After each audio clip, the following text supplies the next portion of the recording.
बुधवार की पौराणिक कथा। और इस कथा से के बाद सुनेंगे धन समृद्धि प्रदान करने वाली माँ अन्नपूर्णा की कथा। तो इन सब कथाओं को सुनने के लिए तन मन और धन से आप लोग हाथ जोड़कर बैठ जाइए और कथा को सच्चे मन से सुनिए और भगवान गणेश की आप सभी के ऊपर कृपा बनी रहे। प्रेम से बोलिए गणेश जी भगवान की जय। बुध को बुद्धि का कारण माना गया है, जो कि एक महत्वपूर्ण ग्रह भी है। अगर किसी की कुंडली में बुध खराब हो तो उसके जीवन में कभी भी तरक्की होती है, साथ ही उसे कभी भी कामयाबी नहीं मिलती। बुध को व्यापार और बहन बेटी का कारक भी माना जाता है। इस दिन भगवान गणेश का दिन होता है, जो भी वृद्धि के देवता माने जाते हैं, जो अपने भक्तों के सभी विघ्न बाधाओं को हरण कर लेते हैं, इसलिए उन्हें विघ्नहर्ता भी कहा जाता है।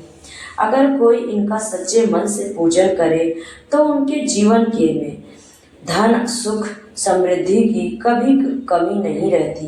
भगवान गणेश, जिन्हें विघ्नहर्ता भी कहा जाता है, उनकी पूजा अर्चना करने से जीवन के सभी दुख दूर हो जाते हैं। इस दिन व्रत रखने का भी विधान है। अगर कोई इस दिन सच्चे मन से गणेश जी की आराधना करता है तो उसके जीवन के में धन और सुख समृद्धि की कमी नहीं आती। आइए सुनते हैं व्रत कथा। बहुत समय पहले की बात है। एक साहूकार का नया नया विवाह हुआ था। उसकी पत्नी मायके गई हुई थी। नया नया विवाह था, नई नई उमंग थी। साहूकार का परिवार भी कुछ खास बड़ा नहीं था। जो रिश्तेदार थे उनके बहुत दूर थे। अब साहूकार को अकेलापन खाए जा रहा था। उससे रहा नहीं गया और साहूकार जा पहुंचा ससुराल। साहूकार की बड़ी आवाभगत हुई, लेकिन ससुराल में तो अपनी पत्नी से खुलकर बात करना दूर, सूरत देखना तक मुश्किल हो रहा था। अगले ही दिन साहूकार ने कह दिया कि विदाई की तैयारी कर लीजिए, हमें निकलना है। अब संयोग बस वह दिन था बुधवार का। सास ससुर ने समझाने का प्रयास किया कि बेटा, आज बुधवार का दिन है, इस दिन बेटी की विदाई करने का रिवाज नहीं है। बिटिया की विदाई क्या, किसी भी शुभ कार्य के लिए यात्रा पर जाना बुधवार के दिन शुभ नहीं माना जाता। लेकिन साहूकार नहीं माना और कहा, मैं इन सब बातों को नहीं मानता, आप हमें जाने का आशीर्वाद दीजिए। अब अपने दामाद के आगे सास ससुर की नहीं चले। मन मसोक कर तैयारी करनी पड़ी। बेटी की विदाई कर दी गई। अब चलते चलते रास्ते में साहूकार की पत्नी को प्यास लग जाती है। साहूकार जैसे पानी लेने के लिए जाता है तो वापस आते ही उसकी हैरानी का ठिकाना नहीं रहता। अपने ही हमशक्ल को गाड़ी में पत्नी के बगल में बैठता देखता है। उसकी पत्नी भी एक शक्ल के दो व्यक्तियों को देखकर परेशानी में पड़ गई, और उसका पति कौन सा है। जैसे ही साहूकार ने पत्नी के पास बैठे व्यक्ति से पूछा कि वह कौन है, तो पलटकर जवाब दिया कि भैया, मैं तो फला नगर का साहूकार हूँ और फला नगर से अपनी पत्नी को लेकर आ रहा हूँ। तुम बताओ, तुम कौन हो जो मेरा वेश धरकर यहाँ कबाब में हड्डी बनने के लिए आ धमके हो। ऐसे बहसबाजी करते करते दोनों में झगड़ा बढ़ गया। झगड़े को देखते हुए राज्य के सिपाही वहां आ पहुंचे और साहूकार को पकड़ लिया। अब सिपाही भी चक्कर में कि दोनों की शक्ल तो एक समान है। उन्होंने साहूकार की पत्नी से पूछा कि उसका पति इसमें से कौन सा है। वह बेचारी क्या जवाब देती। तब साहूकार ने हाथ जोड़ लिया और भगवान से विनती करने लगा कि हे भगवान, यह आपकी क्या माया है। तभी आकाशवाणी हुई कि मूर्ख, याद कर, कुछ देर पहले ही तूने अपने सास ससुर की आज्ञा न मानकर भगवान बुद्ध का अपमान किया है और बुधवार के दिन तू अपनी पत्नी को लेकर चल पड़ा, जबकि तुझे इस दिन गमन नहीं करना चाहिए था। वह स्वयं बुद्ध देव है, जो तुम्हें सबक सिखाने के लिए तुम्हारे वेश में है। तब साहूकार ने कान पकड़कर माफी मांगी और आगे से कभी भी ऐसा न करने का वचन किया और बुधवार को नियम पूर्वक व्रत पालन करने का संकल्प किया। तब जाकर साहूकार के रूप में प्रकट हुए बुद्ध देवता अंतर ध्यान हुए और साहूकार अपनी पत्नी को लेकर घर जा सका। इस घटना के बाद साहूकार और उसकी पत्नी दोनों नियमित रूप से बुधवार का व्रत के पालन करने लगा। मान्यता है कि जो भी व्यक्ति इस कथा को सुनता है या सुनाता है या फिर पढ़ता है, उसे बुधवार के दिन यात्रा करने से किसी तरह का दोष नहीं लगता और समस्त सुखों की प्राप्ति होती है। बुद्ध ग्रह की शांति और सर्व सुख से के इच्छुक स्त्री पुरुष बुधवार के इस व्रत कर सकते हैं। ज्ञान, बुद्धि, कार्य, व्यापार में उन्नति के लिए भी बुधवार का व्रत बेहद शुभ और फलदायी माना जाता है। बुधवार के दिन बुद्ध देवता के साथ भगवान गणेश जी की भी पूजा का विधान भी है और धार्मिक मान्यताओं के अनुसार विघ्न विनाशक गणेश जी को लाल रंग बहुत प्रिय है और ऐसे में आप उनको लाल रंग के फूल चढ़ा सकते हैं। उनकी पूजा में आपको गुड़हल का लाल फूल और लाल गुलाब फूल अर्पित करना चाहिए। इसके अलावा आप उनको गेंदे का भी फूल अर्पित कर सकते हैं। प्रेम से बोलिए गणेश जी भगवान की जय, बुद्ध देव भगवान की जय। अब सुनते हैं माता अन्नपूर्णा की कथा। माता अन्नपूर्णा का महाव्रत मार्गशीर्ष मास के कृष्ण पक्ष पंचमी से प्रारंभ होता है और मार्गशीर्ष शुक्ल षष्ठी को समाप्त होता है। यह उत्तम व्रत 17 दिनों का होता है और कई भक्त 21 दिन का भी पालन करते हैं। एक समय की बात है, काशी निवासी धनंजय की पत्नी का नाम सुलक्षणा था। उसे अन्य सब सुख प्राप्त थे, केवल निर्धनता ही उसके दुख का एकमात्र कारण था। यह दुख उसे हर समय सताता रहता था। एक दिन सुलक्षणा पति से बोली, स्वामी आप कुछ उद्यम करो जो काम चले, इस प्रकार कब तक काम चलेगा। सुलक्षणा की बात धनंजय के मन में बैठ गई और वह उसी दिन विश्वनाथ शंकर जी को प्रसन्न करने के लिए बैठ गया और कहने लगा, हे देवाधिदेव विश्वेश्वर, मुझे पूजा पाठ कुछ आता नहीं है, लेकिन केवल आपके भरोसे बैठा हूँ। इतनी विनती करके वह 2-3 दिन भूखा प्यासा बैठा रहा। यह देखकर भगवान शंकर ने उसके कान में अन्नपूर्णा अन्नपूर्णा अन्नपूर्णा इस प्रकार 3 बार कहा। यह कौन क्या कह गया, इसी सोच में धनंजय पड़ गया कि मंदिर से आते ब्राह्मणों को देखकर पूछने लगा, पंडित जी ये अन्नपूर्णा कौन है। ब्राह्मणों ने कहा, तू अन्न छोड़ बैठा है, सो तुझे अन्न की बात सोचती है, जा घर जा कर अन्न ग्रहण कर। धनंजय घर गया, स्त्री से सारी बात कही। वह बोली, नाथ चिंता मत करो, स्वयं शंकर जी ने यह मंत्र दिया है, वे स्वयं ही खुलासा करेंगे, आप फिर जाकर उनकी आराधना करो।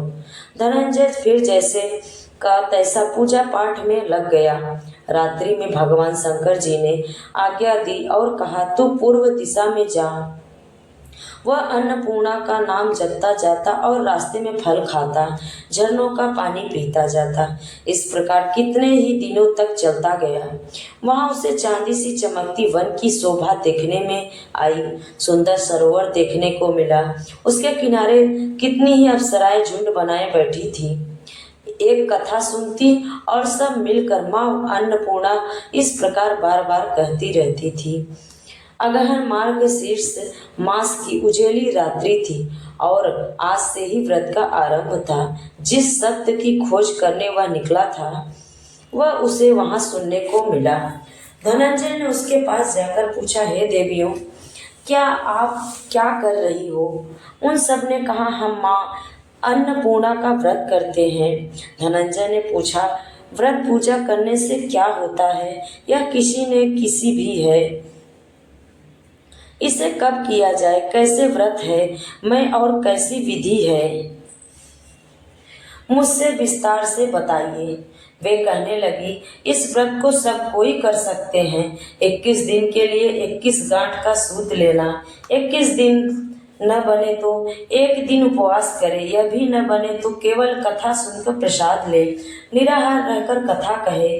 कथा सुनने वाला कोई न मिले तो पीपल के पत्ते को रखकर सुपारी या घृत कुमार गुरुवार पाठ वृक्ष को सामने कर दीपक को साक्षी कर सूर्य गाय तुलसी महादेव को बिना कथा सुनाए मुख में दाना न डाले।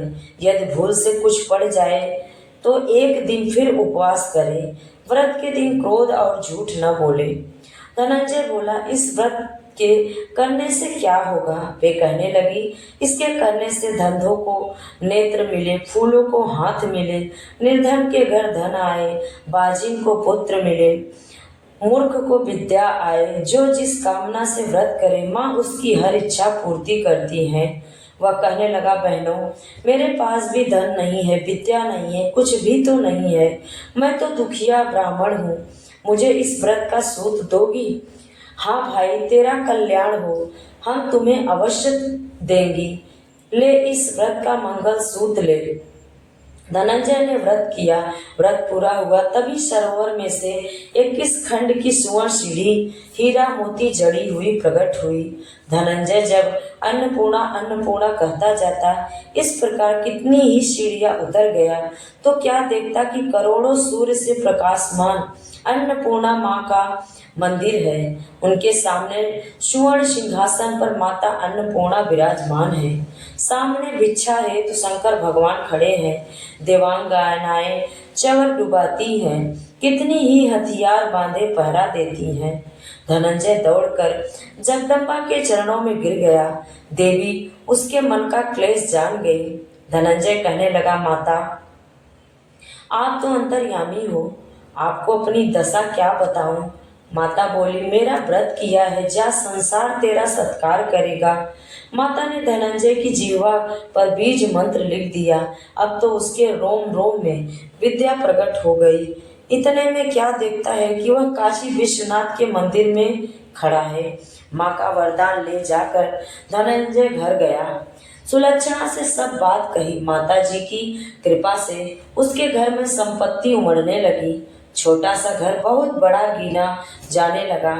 जैसे शहद के छत्ते में मक्खियाँ जमा होती हैं, उसी प्रकार अनेक सगे संबंधी आकर उसकी बड़ाई करने लगे। कहने लगे, इतना धन और इतना बड़ा घर, सुंदर संतान नहीं तो इस कमाई का क्या भोग करेगा?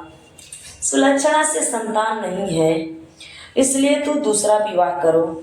अनिच्छा होते हुए भी धनंजय को दूसरा विवाह करना पड़ा और सती सुलक्षणा को सौत का दुख उठाना पड़ा। इस प्रकार दिन बीत गए। फिर अगहन मास आया। नए बंधन से बंधे पति से सुलक्षणा ने कहलाया कि हम व्रत के प्रभाव से सुखी हुए हैं, इस कारण वह व्रत छोड़ना नहीं चाहिए। यह माता जी का प्रताप है जो हम इतने संपन्न और सुखी हैं। सुलक्षणा की बात सुन धनंजय को उसके यहाँ आया, व्रत में बैठ गया। नई बहू को इस व्रत की खबर नहीं थी। वह धनंजय के आने की राह देख रही थी। दिन बीतते गया और व्रत पूर्ण होने में 3 दिवस बाकी थे कि नई बहू को खबर पड़ी। उसके मन में ईर्ष्या की ज्वाला दहकने लगी थी। सुलक्षणा के घर पर आ पहुंची और उसने वहां भगदड़ मचा दी। वह धनंजय को अपने साथ ले गई। नए घर में धनंजय को थोड़ी देर के लिए निद्रा ने आ दबाया। उसी समय नई बहू ने उसका व्रत का सूत तोड़कर आग में फेंक दिया। अब तो माता जी का कोप जाग गया। घर में अकस्मात आग लग गई। सब कुछ जलकर खाक हो गया। सुलक्षणा जान गई और पति को फिर अपने घर ले आई। नई बहू रूठकर पिता के घर जा बैठी। पति को परमेश्वर मानने वाली सुलक्षणा बोली, नाथ, घबराना नहीं, माता जी की कृपा अलौकिक है। पूत कपुत्र हो जाते हैं पर माता कुमाता नहीं होती। अब आप श्रद्धा और भक्ति से आराधना शुरू करो, वे जरूर हमारा कल्याण करेंगी। धनंजय फिर माता के पीछे पड़ गया। फिर वही सरोवर सीढ़ी प्रकट हुई, उसमें माँ अन्नपूर्णा कहकर वह उतर गया। वहां जा माता जी के चरणों में गिरकर रोने लगा।